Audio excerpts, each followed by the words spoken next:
नंतर आपलं पुन्हा एकदा स्वागत आणि आत्ताची महत्त्वाची बातमी माणिकराव कोकाटेंच्या अटकेसंदर्भात मोठी बातमी। कोकाटेंच्या अर्जावरती 3 वाजता हायकोर्टात सुनावणी होणार आहे। तातडीची ही सुनावणी असणार आहे।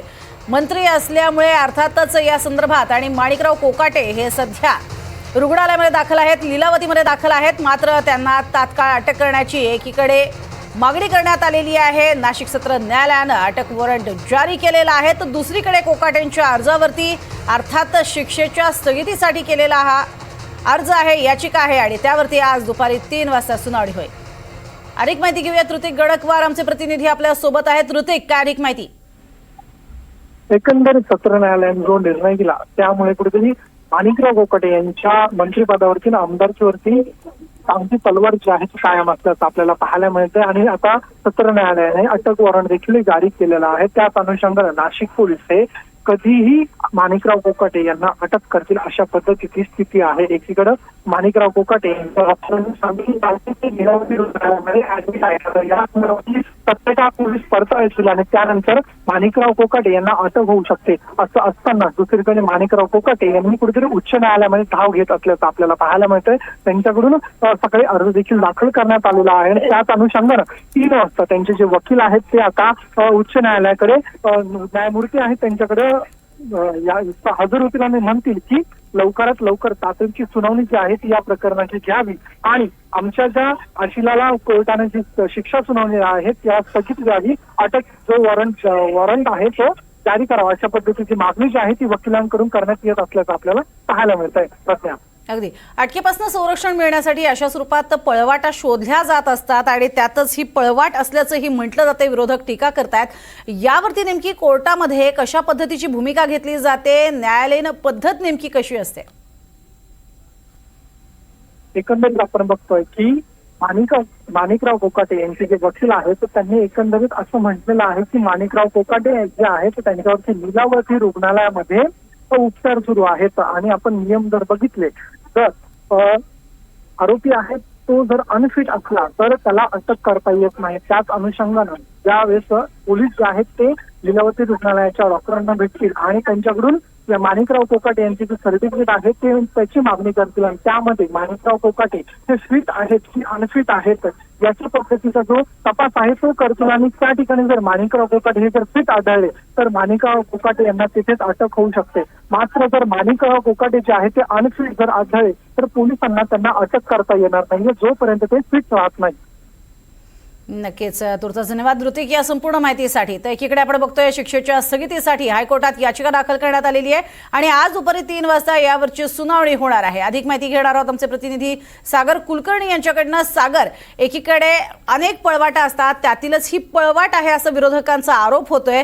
मात्र कायदेशीर प्रक्रिया आणि त्याचबरोबरीनं राजकीय सध्याच्या घडामोडी या पाहता काय येत्या काळामध्ये निर्णय होणं अपेक्षित आहे आणि त्या दृष्टीनं काही तयारी ही पक्षातर्फे सुद्धा केली गेली आहे का?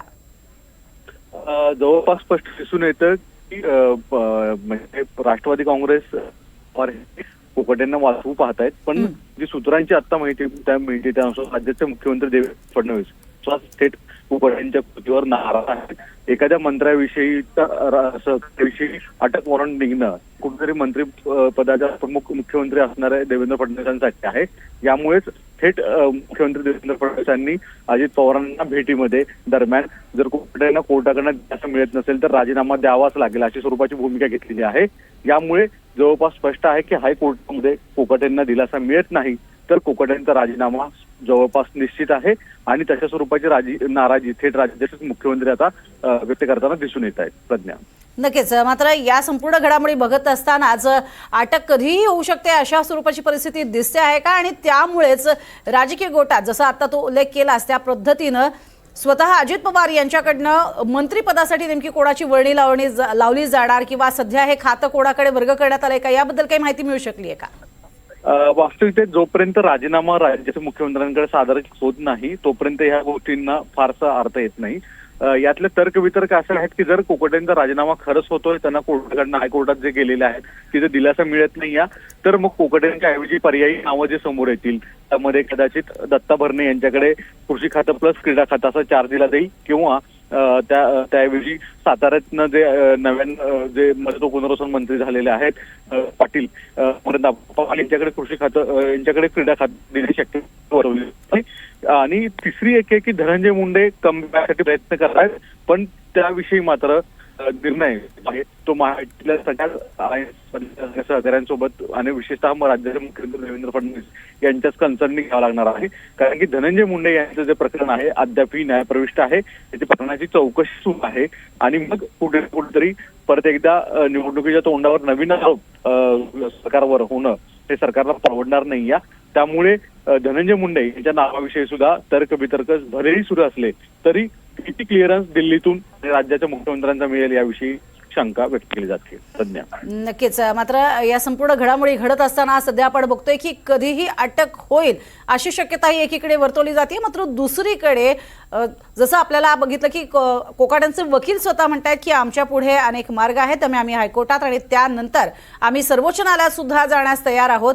ह्या सगळ्या घडामोडी बघता कारण हा झालेला अर्थातच गुन्हा खूप गंभीर स्वरूपाचा गुन्हा नाहीये असा सुद्धा दावा हा वकिलांकडनं केला जातोय त्या संदर्भात काय अधिक माहिती मिळतेय की खरंच अटक होईल किंवा दिलासा मिळू शकेल याबद्दल? अटक होईल का याविषयी प्रश्न आहे कारण की मुळात संबंधित जे आरोपी आहेत जे स्वतः कॅबिनेट मंत्री आहेत त्यांनी स्वतः आजारी असल्याचं कारण दाखवलेलं आहे आणि ते रुग्णालयात दाखल आहेत.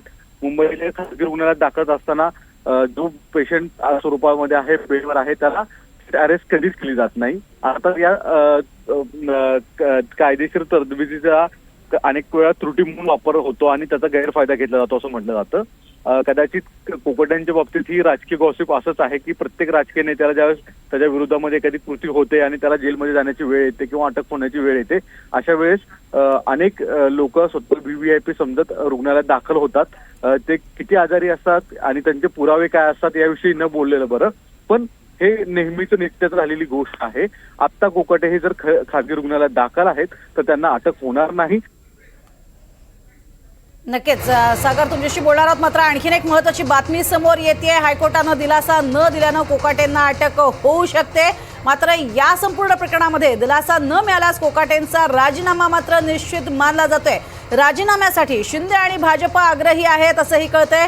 कोकाटेंनी भूमिका न घेतल्यानं फडणवीसही नाराज असल्याची माहिती हे समोर येते. सूत्रांकडनं ही महत्त्वाची माहिती समोर येते. अधिक माहिती घेऊयात सागर यांच्याकडनं.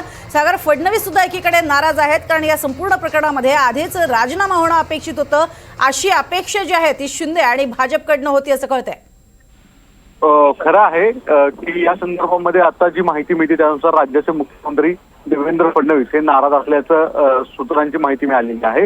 एका मंत्र्याविषयी त्यांच्या सहकारी जे आहेत मंत्रिमंडळातले निघणं हे राज्याच्या मुख्यमंत्र्यांनाही भूषावया नाही. या अशा परिस्थितीमध्ये फडणवीसांची नाराजी ही थेट अजित पवारांवर आहे कारण की पक्षाचे प्रमुख म्हणून त्यांनी अजित पवारांनी माणिकराव कोकाटेंच्या बाबतीतला निर्णय घेणं अपेक्षित आहे. कुठे ना कुठेतरी जर हायकोर्टातनं लवकर दिलासा मिळत असेल तर सरकारवर देखील प्रश्नचिन्ह होईल. उपस्थित मंत्रिमंडळातले एक सहकारी रुग्णालयात दाखल आहे आणि त्याच्याविषयी अटक वॉरंट काढलेले असताना अशा स्वरूपाची भूमिका घ्यावी लागते की कुठेतरी मुख्यमंत्र्यांना एक नाराजी व्यक्त करणारी भूमिका आहे आणि यामुळेच अजित पवारांकडे त्यांनी या संदर्भात बोलणं सुद्धा दाखवल्याची माहिती उपलब्ध होतीये. याचा अर्थ स्पष्ट आहे की जर माणिकराव कोकाटेंना आज कोर्टाकडून हायकोर्टाकडून त्यांना दिलासा मिळत नाही तर माणिकराव कोकाटेंचा राजीनामा हा निश्चित आहे. प्रज्ञा. नक्कीच. मात्र या संपूर्ण प्रकरणामध्ये आपण बघतोय की आता जर शिंदे आणि भाजपकडनं दबाव वाढला तर मात्र अजित पवारांनाच भूमिका घ्यावी लागेल का? कारण अशा पद्धतीनं आपल्याला स्वतःची अटक होऊ नये यासाठीचे प्रयत्न कोकाटेंकडनं केले जात आहेत का? आणि म्हणूनच एक प्रकारचा दबाव हा शिंदे आणि भाजपकडनं येत्या काळात वाढवला जाईल का? प्रज्ञा, वास्तविकतेत मित्रपक्ष असणाऱ्या भाजप आणि शिवसेना यांच्याकडनं आता थेट कोकाटेंच्या विषयीची स्टँड भूमिका आहे ती घेतली गेलेली आहे. मुख्यमंत्र्यांची अजित पवारांबरोबर आणि एकनाथ शिंदेबरोबर जी बैठक झाली याच्यामध्ये स्पष्ट करण्यात आलेलं आहे की एखाद्या कॅबिनेट मंत्र्याविषयी अटक वॉरंट निघणं आणि त्याच्यावर अटकेची टांगती तलवार असणं याचा अर्थ स्पष्ट आहे की तो संपूर्ण मंत्रिमंडळावर प्रश्नचिन्ह उपस्थित होईल आणि या परिस्थितीमध्ये सरकारवरची बदनामी निवडणुकांचा माहोल आहे अशा परिस्थितीत परवडणार नाही. यामुळे मुख्यमंत्री देवेंद्र फडणवीसांनी स्पष्ट शब्दामध्ये अजित पवारांना राजीनामा माणिकराव कोकाटेंचा घ्यावा असं सांगण्यात आलेलं आहे. कारण की अजित पवार हे मित्रपक्ष आहेत आणि मित्रपक्षाचा सहमतीनेच हे स्फूर्ती व्हावी असं मुख्यमंत्र्यांची भूमिका आहे. पण स्वतः मुख्यमंत्री देवेंद्र फडणवीस हे प्रचंड नाराज असल्याची माहिती आता समोर येत आहे. कोकाटेंना अटक वॉरंट मित्रपक्ष त्यांना अटक वॉरंट ही मुख्यमंत्री देवेंद्र फडणवीस मुश्किल आहे, नाचिकशी करणारी गोष्ट आहे. एका बाजूला या आपल्याला माहिती आहे की मंत्रिमंडळातल्या शिवसेनेचे सुद्धा वेगवेगळ्या पदाधिकाऱ्यांवर वेगवेगळे आरोप झाले होते. वेगवेगळ्या पदाधिकाऱ्यांवर वेगवेगळे आरोप झाले होते. अर्थात त्यावेळेस एकनाथ शिंदेंनी दिल्लीकडून त्यांनी प्रयत्न केले गेले की त्यांच्याकडनं वाचवण्याचा प्रयत्न केला गेला. मात्र स्वतः फडणवीसांनी धनंजय मुंडे असतील किंवा इतर मंत्री असतील यांच्याविषयी थेट नाराजी व्यक्त करून अखेर राजीनामा घेतला होता. अशा स्वरूपाची कृती माणिकराव कोकाटेंच्या बाबतीत सुद्धा होण्याची शक्यता वर्तवली जाते आहे. आज पुढच्या काही तासांमध्ये जर हायकोर्टाकडनं माणिकराव कोकाटेंना दिलासा मिळत नसेल तर मात्र जवळपास स्पष्ट आहे की राज्याचे मुख्यमंत्री देवेंद्र फडणवीस हे माणिकराव कोकाटेंचा राजीनामा घेण्याच्या तयारीत आहेत.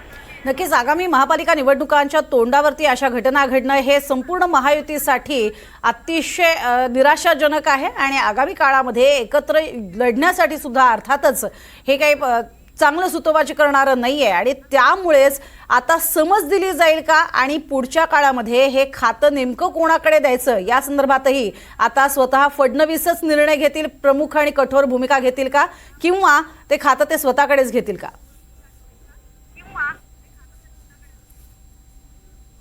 एक यातला तर्क असा सांगितला जातो, अर्थात राज्याचे मुख्यमंत्री म्हणून कॅबिनेटमधल्या सहकार्यांना कोणतं खातं देण्याचा अधिकार हा सर्वांसर्वा मुख्यमंत्र्यांचा आहे.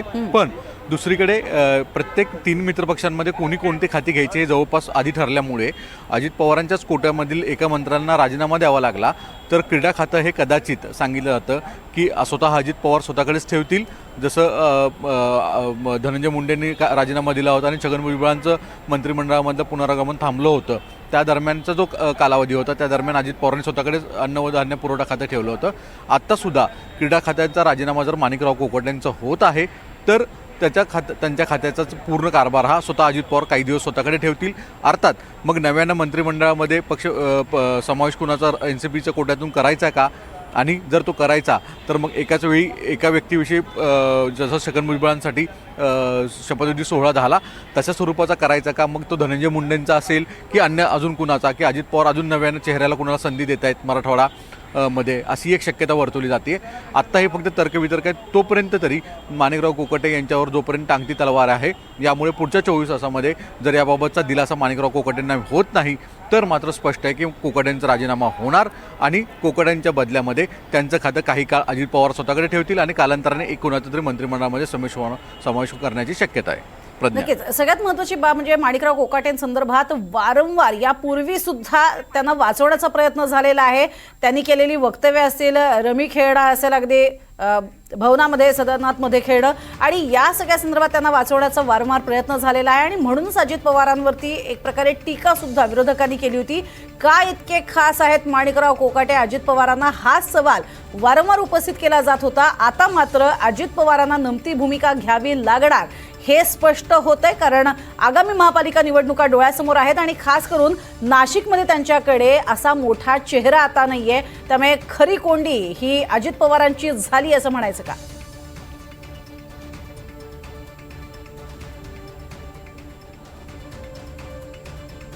अधिक माहिती आपण या संदर्भात घेणार आहोत. एकीकडे आपण बघतोय आगामी महापालिका निवडणुका आहेत आणि या निवडणुका तोंडावर असतानाच अशा पद्धतीनं एखाद्या मंत्र्याला राजीनामा देण्याची वेळ येणं आणि त्याच्यावरती अटक होणं,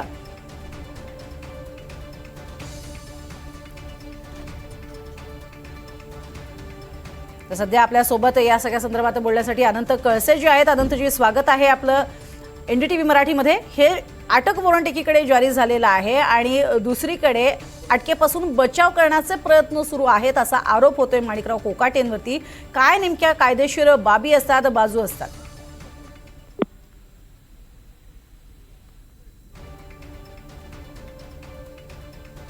अनंत कळसे यांच्याशी आपला संपर्क तुटलेला आहे. मात्र सध्या आपण बघतोय हायकोर्टानं दिलासा एक प्रकारे दिला नाही तर पुढे काय, यावरती अर्थातच आता अनेक गोष्टी अवलंबून असणार आहेत. आज हायकोर्टामध्ये महत्त्वाची सुनावणी ही दुपारी 3 वाजता पार पडणार आहे आणि यातच अटकेसंदर्भातला महत्त्वाच्या निर्णयावरती काय होतं हे पाहणं महत्त्वाचे ठरणार आहे.